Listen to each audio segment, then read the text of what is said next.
Bitcoin pumped nearly 20% this week. Are we pricing in the spot ETF, or should you buy this rumor and sell the news? On today's episode of Token Trader TV, we'll look at the Web3 headlines that are affecting the market, hear from CTO Larsen about why you should never try to time the top and the bottom, look at the top moving tokens and analyze their charts, and learn about the Fibonacci retracement and how this can help you find entry and exit points for your trades. But first, a disclaimer. I am an amateur. This is not advice. It is entertainment, maybe education. But either way, you should do your own research. Be skeptical, make good choices, and wipe your own nose. The only reason I'm making these videos is because I want to teach my kids how to trade cryptocurrency tokens for a profit. And if you'd like to learn with us, come along.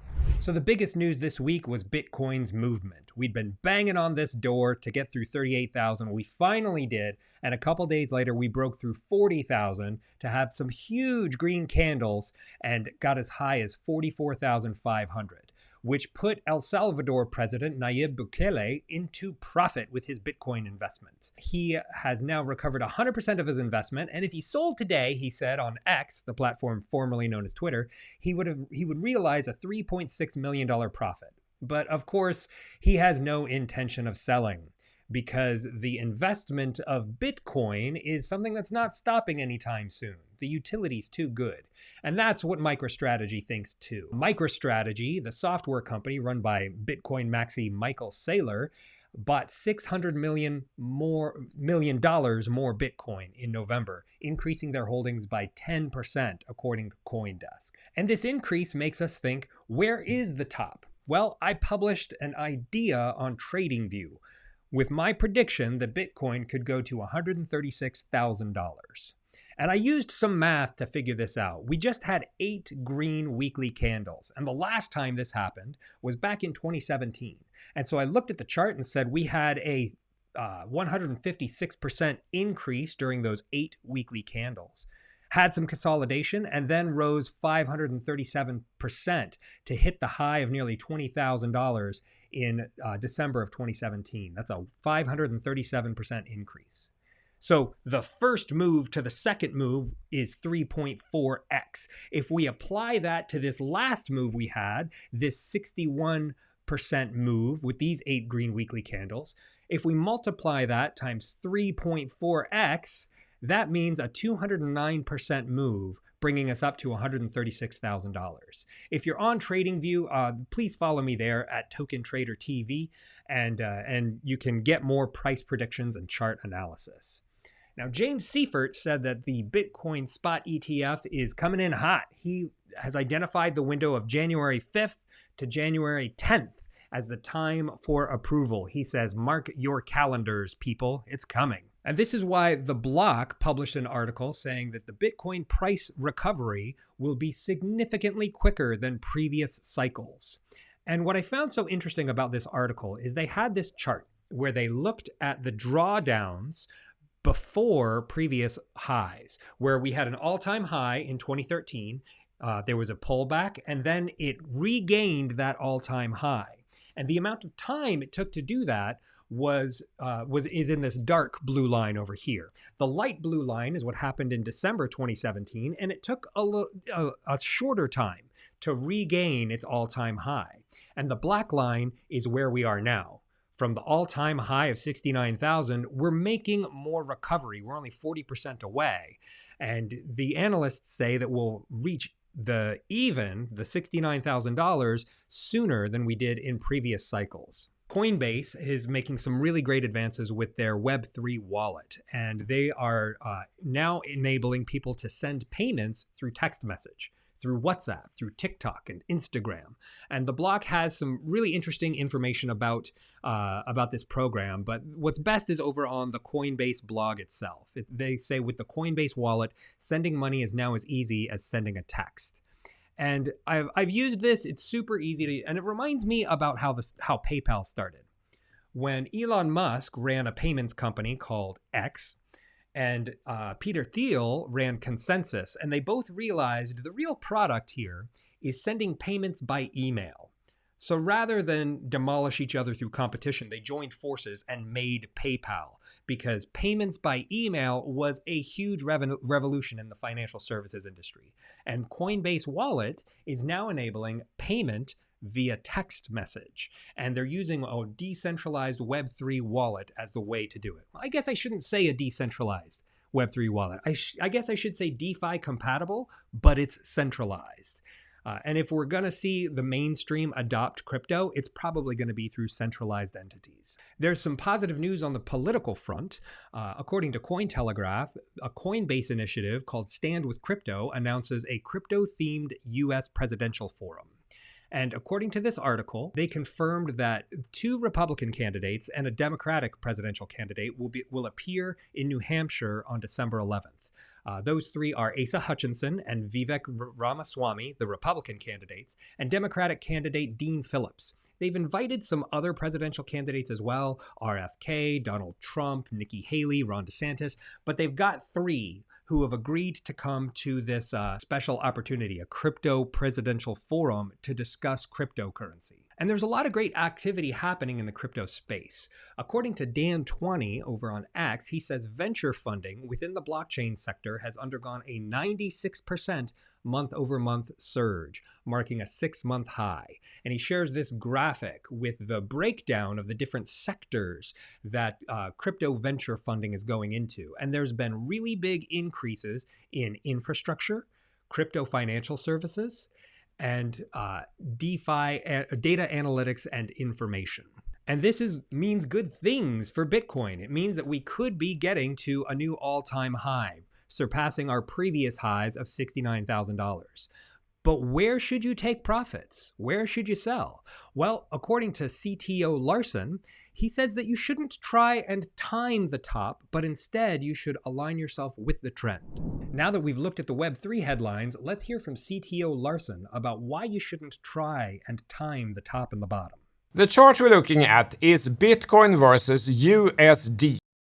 But there is no process in the universe which consistently enables you to sell at the exact top and buy at the exact bottom. The reason is that you don't know that it's the top at the top. In fact, this was a valid breakout. At the exact bottom, you can't know if it's going to go lower there or not. If that's what you're looking for, you're not looking for a process and a tool set. You're looking for either a fortune teller or a time machine, and sadly I haven't found either. So instead, the objective is to get out as close as possible after the top and get in again as close as possible after the bottom. And because crypto trends tend to be so long and so sticky, this works very well with crypto specifically, as well as other assets related to global technology. Processes like this wouldn't work if the market always looked like this, being cyclic or something like that. If it always continued like this, then you should have another process, a more range-based mean reversal process. But Bitcoin, altcoins, tech stocks tend to look like this. So I love his perspective here on not trying to time the top and the bottom. First, because it releases you of a lot of stress. You don't have to try and tell the future. And second, it allows you to just get on the trend. I used to be a range trader, and I would try and time those tops and bottoms and long and short. And I wasn't having a lot of success until I started studying CTO Larsen, and I bought his Larsen line indicator. It's a premium indicator you can get on TradingView. It's those yellow and blue lines on his chart. And I started trading the trend. And so far, I've had much better financial success in trading the trend instead of trading the range. Now, let's take a look at the trends in the token charts themselves. The big mover this week was Bitcoin. And as you probably know, when Bitcoin moves, everything else moves in its wake. And this big move up was really exciting. We went outside of the Bollinger Bands, and I'm expecting we're going to retrace back to this parallel ascending channel. So I think we could go as low as 42,000 before we bump up again. And I'm assuming that we're going to get to $45,000, maybe $48,000 this cycle before we start hitting serious resistance. Bitcoin dominance has been moving up until today. Bitcoin was doing really well, but the altcoins were struggling behind them. But it's only been today that the altcoins have started to pump while Bitcoin's been languishing. And so we might see Bitcoin dominance come down as far as 52%. That's where we've got some support. Ethereum is just now taking its turn to ascend. We hit new highs of 2380, and it's going to be exciting to see how far this can go. Solana had a tough week. It's only just now beginning to break out because it has this line of resistance here that goes way back. I'm going to go from the daily chart to the weekly chart and zoom out so I can see far back. We've got some points here down in 2021 in April that I think might be important. That's why I've put this big trend line in here. But the really important one is this $75 level. As we start going through new highs, people are going to be looking for exit positions. And so they'll look to previous levels on the chart, and people will start setting their stops at levels like this. And, you know, this is kind of a self-fulfilling prophecy. If enough people say, hey, this is where I'm going to sell, then there's going to be a lot of selling pressure there. We hit a low on February of 22. And so at this $75 level, this could be a good place to exit Solana, because I don't know that we can blast through it. We're at least going to see a pullback. Cardano has been under a lot of resistance because we hit this level on April 10th of 2023 at 45 cents. Then we retraced, and now we're coming back up and we're hitting that level. We may retrace again, but if there's enough power in this altcoin season, we could blast through. There's a little bit of resistance at 58 cents, and then it's clear sailing up to 77. So I'm really curious to see how Cardano is going to move. Avalanche has already broken through some local resistance. There's a little more here at 30 cents that it still has to get through. And then the next level of resistance is at 41 cents.